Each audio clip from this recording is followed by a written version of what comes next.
Telugu cinema స్టార్స్‌కి Hindi డబ్బింగ్‌లో చాలా చాలా మంచి పేరుంది. ముఖ్యంగా 'రామ్ చరణ్' గారు, 'అల్లు అర్జున్' గారు, 'ప్రభాస్' గారు ఇట్లాగా చాలామంది హీరోలకి సూపర్ పవర్ ఉంటది. వాటికి మంచి మార్కెట్ కూడా క్రియేట్ అయింది. కానీ దీనికి కారణం ఏంటంటే, ఒక హీరో తన తన కెపాసిటీకి మించి అత్యద్భుతంగా పెర్ఫార్మ్ చేయటంతోని 2017లో జరిగిన ఒక సంఘటనతోని తర్వాత హిందీ మార్కెట్ అంతా కూడా విపరీతంగా డెవలప్ అయిపోయింది. ఆ సినిమా 'జై జానకి నాయిక'. ఆ ఒక్క సినిమాతోని బెల్లంకొండ సాయి శ్రీనివాస్ అనే వ్యక్తి బాలీవుడోళ్ళందరికంటే హిందీ మాట్లాడే వాళ్ళందరికీ కూడా బాగా దగ్గరయ్యాడు. కారణం ఏందంటే, అసలకి ఆ ఒక్క సినిమా రీమేక్ చేయటం, ఆ ఒక్క సినిమా డబ్బింగ్ జరగటంతోని చాలా మందికి దగ్గరైపోయాడు. అప్పటి వరకు 'అల్లుడు సీను' అనే ఒక సినిమాని తన పెట్టుబడిగా, అది తన మేకోవర్ ఇలా ఉంటది, నేనిలా చేయగలను అని చెప్పడం కోసం ఒక పెట్టుబడిలాగా, ఒక పునాదిలాగా 'అల్లుడు సీను' సినిమా వస్తే తర్వాత 'స్పీడున్నోడు' అనే ఒక సినిమా వచ్చింది. ఆ రెండిటి తర్వాత వచ్చిన మూడో సినిమా 'జై జానకి నాయక'. ఆయన కెరియర్‌కి ఇంక దాన్ని ఆ తర్వాత ఆయన ఎప్పుడు వెనక్కి తిరిగి చూసుకోలేదు.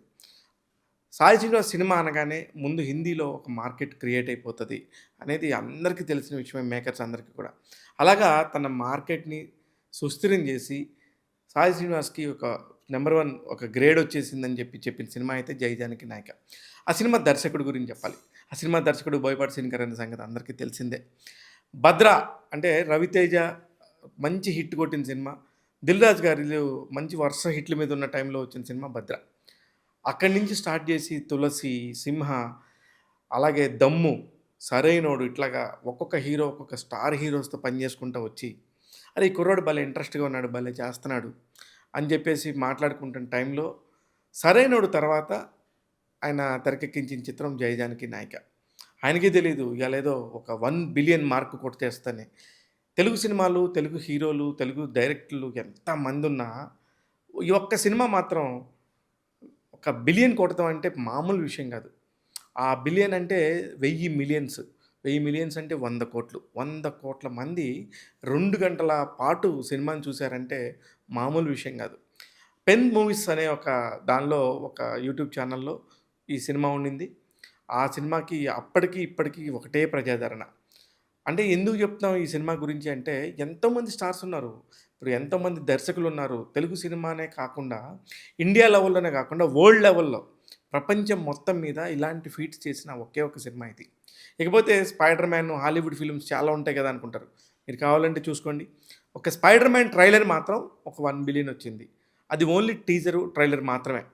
ఇది మిగతా సినిమా పరంగా గనుక మాట్లాడి, ఇంత పెద్ద లెంగ్త్ ఉన్న కంటెంట్ గనుక మాట్లాడితే, this is the world first film అనమాట. ఇప్పుడు ఈ క్రెడిట్ ఎవరికి దక్కాలి అంటే, సినిమా టీమ్ అందరికి దక్కాలి. దానికి ఆ సినిమాని నిర్మించింది మిర్యాల రవీందర్ రెడ్డి గారు. ఇక ఆ సినిమాలో ఓన్లీ దేవిశ్రీ ప్రసాద్ మ్యూజిక్ అని చెప్పాలా, దర్శకత్వ ప్రతిభ అని చెప్పాలా, బోయపాటి శ్రీను గారిది, అలాగే బెల్లంకొండ సాయి శ్రీనివాస్ హీరోగా చేయటం వల్ల అని కాదు. అందరూ గూడా ఒక సమిష్టి కృషి అంటారు కదా! ఒక మంచి కంటెంట్ అది. ఎందుకంటే, ఒక హీరో ఫాదర్‌గా చేసిన 'శరత్ కుమార్' అయ్యుండొచ్చు. ఆ సినిమాలో చాలా కాస్ట్ అండ్ క్రూ ఉండింది. వీళ్ళందరి కలయిక, వీళ్ళందరూ గూడా ఒక పర్ఫెక్ట్ సింక్‌లో ఎళ్ళటం అంటే, అంత బాగా కలెక్ట్ చేసింది. ఇవాళ రోజున మళ్ళీ ఇప్పుడు నేను చెప్తుంది ఓన్లీ ఒక పెన్ మూవీస్ అనే ఒక యూట్యూబ్ ఛానెల్‌లో మాత్రమే చూసిన సంఖ్య. ఇవి గాకుండా మీరు ఎన్ని సార్లు శాటిలైట్ టీవీలో 'జై జానకి నాయక' సినిమా చూసుంటారో, అలానే ఇంకో ఎన్ని చోట్ల ఎన్ని వెర్షన్స్‌లో చూసుంటారో, అలాగే థియేటర్స్‌లో ఎంతమంది ఫుట్‌ఫాల్స్ ద్వారా చూసుంటారనేది లెక్కకు మించి ఉంటది. 1,000,000,000 ప్లస్ అయిన ఏకైక సినిమా కాబట్టి ఖచ్చితంగా ఇది తెలుగువారి సినిమా. తెలుగువారు ఖచ్చితంగా సెలబ్రేట్ జేసుకోవాలనే ఉద్దేశ్యంతో చెప్తున్నాం. దేవిశ్రీ ప్రసాద్ గారి మ్యూజిక్‌లో వచ్చింది.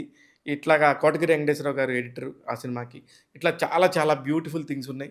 మీరు గూడా ఒకసారి మళ్ళీ ఆ 9 సంవత్సరాల తర్వాత ఇంత పెద్ద సెలబ్రేషన్ జరగడం ఏంటి ఒక తెలుగు సినిమాకని ఆశ్చర్యపోతే మళ్ళీ ఇంకొకసారి చూపించండి.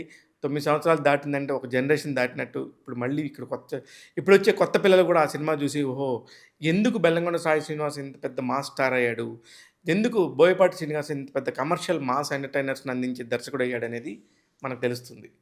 ఈ సినిమాకి సంబంధించి నాకు చాలా ఒక బెస్ట్ మెమరీ ఏంటంటే, మేము మా ఫ్రెండ్ జ్ఞాపిక ఎంటర్‌టైన్‌మెంట్స్ అధినేత అనిల్ కడియాల, బోయపాటి శ్రీను గారు ఒక దగ్గర మాట్లాడుకుంటా ఉన్నప్పుడు, ఈ అబ్బాయి చాలా బాగా చేస్తున్నాడు.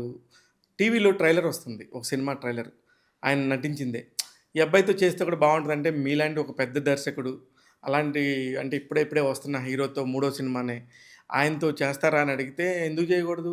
అంత దానికి సంబంధించి మన కథ చాలా క్యాలిబర్ ఉన్న కథ, చాలా ఎక్కువ మంది నటీనటులుంటారు, చాలా హెవీ బడ్జెట్ ఉంటదంటే, అదేం పెద్ద ప్రాబ్లమ్ లేదు మాట్లాడమంటే మాట్లాడతానంటే, హ్యాపీగా మాట్లాడమన్నారు. నేనెళ్ళి బెల్లంకొండ సురేష్ గారి దగ్గర మాట్లాడాను.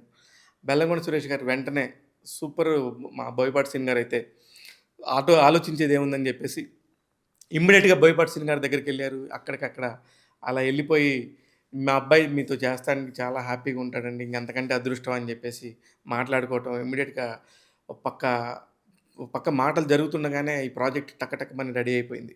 ఇదంతా గూడా వన్ ఆఫ్ ది ఇప్పుడు 9 ఏళ్ల తర్వాత మనం మాట్లాడుకుంటే, నాకు ఆ రోజు అనిల్ కడియాల దగ్గర కూర్చున్నప్పుడు గానీ, ఏం డిస్కషన్ జరిగింది ఇవన్నీ గూడా మంచిగా అనిపించినియి.